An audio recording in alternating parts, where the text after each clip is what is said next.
Good morning. Can you hear me? Can you hear me? Hello? I want to check if you can hear me.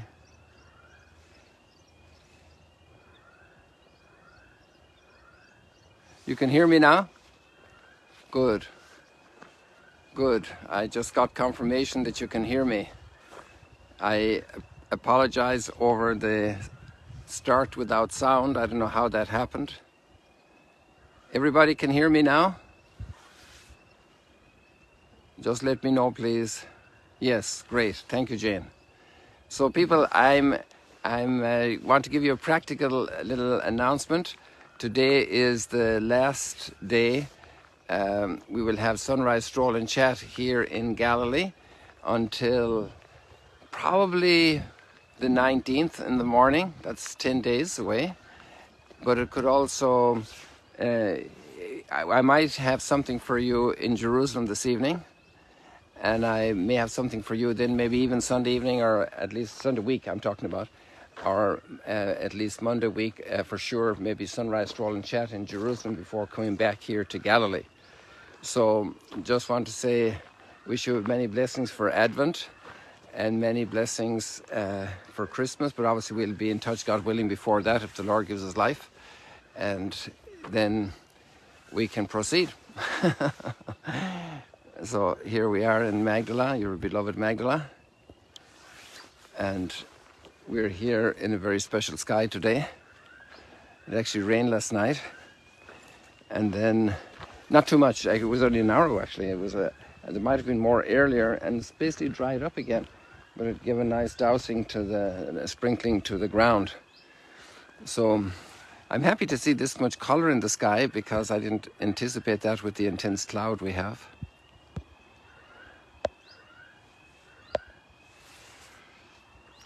This is what I anticipated, only this, but we also got this. There's a question I have for you this morning about the whole of reality and experience and life. And what is the universe? What is our whole life experience? Obviously, some people can have certain afflictions and sufferings, disaster situations, obviously in war and everything. But in general, the whole life experience is gratuitous. Because we didn't make ourselves. And we were given an amazing gift.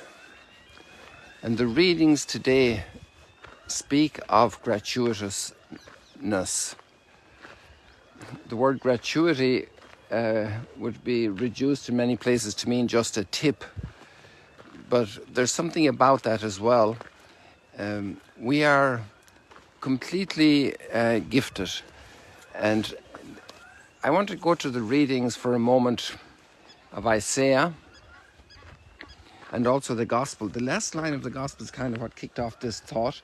What you have freely received, give freely. And this is also part of the joy of volunteering. And volunteering isn't just to be signed up in an organization and to go away somewhere to be a volunteer. That happens at every moment of life. To be a volunteer, to be somebody who generously gives without being asked to volunteer. And that's a reflection of our being in the image and likeness of God. Because oh, look at that lovely light coming out there from behind the cloud.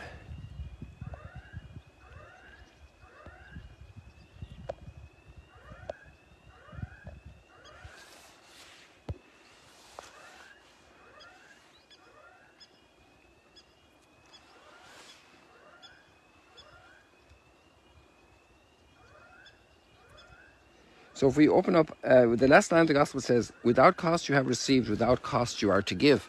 And that was also the experience of the apostles.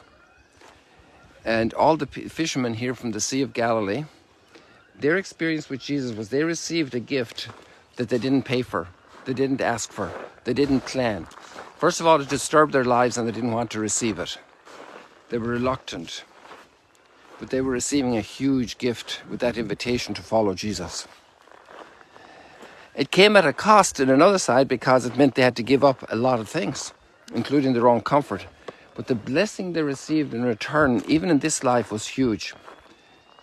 It freed them from so much of themselves.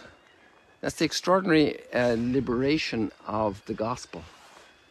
And I would say it looks like to the world that what I did 50 years ago, almost, in September, this coming September will be 50 years, to make a commitment to live not owning money,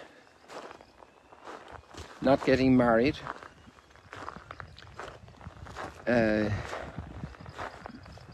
being obedient, ready to do what I would be asked to do with my life, to go to wherever I would be sent, to assume the responsibility, whatever assignment would be given to me, to be obedient, to put my whole life in the hands of the service of God and His people.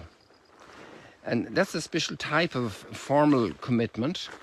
It's a form of organizing life, but the virtues involved with that, of being detached from material things, of living with a pure heart, a chaste heart, of living with a complete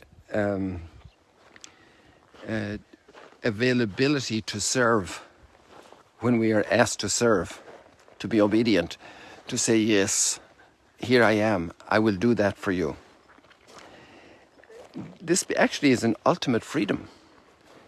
And these three words, these three ways of life, poverty, chastity, and obedience, these become vows or promises, but they're also virtues. And they're actually pathways to freedom. And it's to enter the freedom of the universe. The freedom of the gift of the universe. Behind every gift is a giver. And we were given this universe gratuitously. And after all the destruction we have done to each other, and maybe even also sometimes to the physical reality of the universe with pollution, industrial pollution of rivers killing all the life there, pollution of space, of the atmosphere, breathing, industrial pollution, smoke, industrial byproducts, waste, without being properly disposed and developed and reused for other things, properly applied, then we have, after all this damage, God comes back to us and He says, you know, you're going to be taken care of. I'm going to come and look after you personally. You will see me.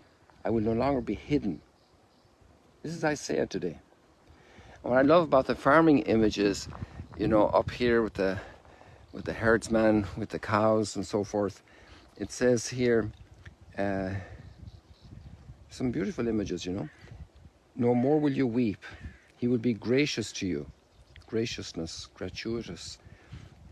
When you cry out, as soon as He hears, He will answer you. The Lord will give you the bread you need and the water for which you thirst. And in a desert, bread and water are huge blessings. And this is a very dry area, very dry climate in the Middle East. A lot of desert all over North Africa, across through all the Arab peninsula, all the Arab area. It has very fertile oases, like right here in Genosar. This is one of the most fertile spots in the country. But in general, there's a lot of desert. And that's the experience of the shepherds with their sheep and their goats and their herds going through, with their camels and their donkeys and mules, going through the deserts. The Lord will give you the bread you need and the water for which you thirst.